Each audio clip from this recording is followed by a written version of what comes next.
여러분, 2026년부터 부동산 세금이 진짜 확 바뀝니다. 이거 모르고 계시면 나중에 정말 크게 후회하실 수 있어요. 내 소중한 자산과 직결된 문제니까요. 오늘 핵심만 쉽고 간단하게 딱 정리해 드릴 테니 지금부터 잠시만 집중해 주세요. 자, 지금 이 내용을 듣고 계신 분들 중에 혹시 집을 팔 계획이 있으시거나 언젠가는 팔 수도 있겠다라고 생각하는 분 계신가요? 그렇다면 오늘 이야기는 그냥 알아두면 좋은 정보가 아니라 무조건 아셔야 하는 필수 정보입니다. 특히 내가 산 집에 실제로 거주하고 계신 1주택자라면요. 이건 절세, 즉 내 돈을 아끼는 것과 바로 연결되는 아주 중요한 내용이 될 겁니다. 자, 그럼 아니 멀쩡히 있던 세금 제도를 왜 이렇게까지 대대적으로 뜯어 고치는 걸까요? 도대체 기존 제도가 어떻길래 그러는 걸까요?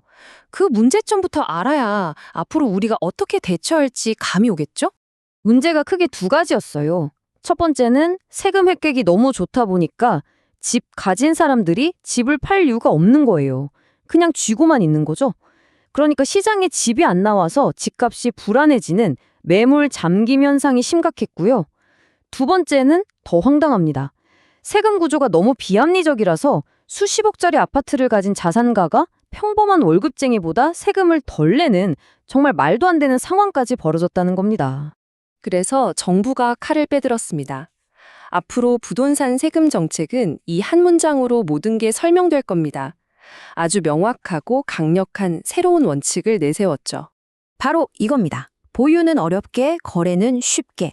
이게 무슨 뜻이냐면요. 이제 갭 투자처럼 그냥 사두기만 하는 건 세금 부담을 확 높여서 어렵게 만들고 대신 진짜 그 집에 살 사람이 집을 사고 파는 거래는 활발하게 만들겠다는 아주 강력한 신호라고 보시면 됩니다. 자, 그 원칙을 실현하기 위한 첫 번째 카드가 바로 이 보유세 강화입니다. 이제 집을 그냥 가지고만 있는 것에 대한 세금이 뿌리부터 바뀐다고 생각하시면 돼요. 자, 이 슬라이드가 정말 중요한데요. 예전에는요, 말 그대로 집 개수만 봤어요. 그래서 좀 웃기는 상황이 벌어졌죠. 강남에 수십억짜리 똘똘한 아파트 한 채 가진 사람보다 지방에 좀 저렴한 빌라 여러 채 가진 분이 세금을 더 내는, 이게 상식적으로 이해가 안 되잖아요. 근데 이제 바뀌는 겁니다. 개수가 아니라 당신이 가진 모든 집의 가치, 즉 총 가격을 합쳐서 세금을 매기겠다. 훨씬 더 공평하고 합리적으로 변하는 거죠. 그리고 구체적인 목표 수치까지 나왔습니다. 0.33%. 이 숫자가 대단한가 싶으시죠? 근데 이게 OECD, 그러니까 선진국들 평균 수준이에요. 지금까지 우리나라는 비정상적으로 낮았다는 거죠. 이제 그걸 정상궤도에 올려놓겠다 이런 뜻입니다. 자, 여러분, 지금부터가 오늘 내용의 하이라이트입니다. 진짜 다른 건 다 잊어도 이것만은 꼭 기억하셔야 돼요. 모든 변화의 종착점이 바로 이 실거주라는 한 단어로 모아지거든요.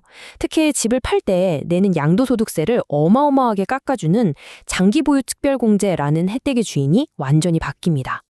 이 표를 보시면 그냥 머리에 확 박히실 거예요. 예전에는요, 내가 그 집에 안 살아도 됐어요. 그냥 사놓고 전세만 줘도 오래 가지고만 있었다는 이유 하나만으로 양도세가 엄청나게 깎아줬습니다. 그런데 이제는 어림도 없습니다. 오직 그 집에 내 몸이 들어가서 실제로 산 사람, 진짜 실거주자에게만 혜택을 몰아주겠다는 거예요. 이게 얼마나 무서운 거냐면요. 똑같이 10년 된 집을 팔아도 내가 10년 꽉 채워서 거주까지 했다면 세금이 거의 0에 가까울 수 있는데 만약에 내가 10년 동안 전세만 줬다? 그러면 양도세가 진짜 수천만 원, 아니 수억 원이 튀어나올 수 있다는 얘기입니다. 어마어마한 차이죠? 그래서 정부의 메시지는 아주 간단하고 어떻게 보면 좀 살벌하기까지 합니다. 거기 진짜 사셨어요? 그럼 혜택 드릴게요.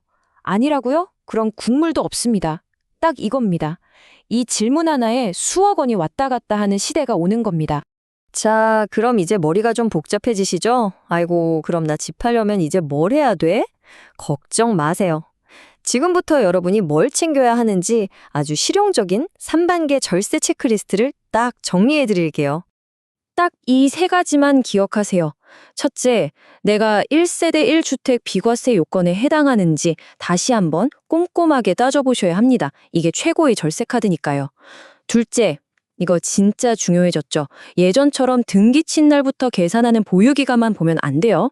내가 주민등록 옮기고 실제로 산 거주기간을 정말 하루도 틀리지 않게 월, 일 단위로 정확하게 계산하셔야 합니다. 그리고 마지막 셋째, 나 거기 살았어요 라고 말로만 하면 안 통합니다. 그걸 증명할 객관적인 서류, 예를 들어 관리비는 영수증, 그 집 주소로 물건 받은 신용카드 내역 같은 것들 지금부터 차곡차곡 모아두셔야 나중에 후회 안 하십니다.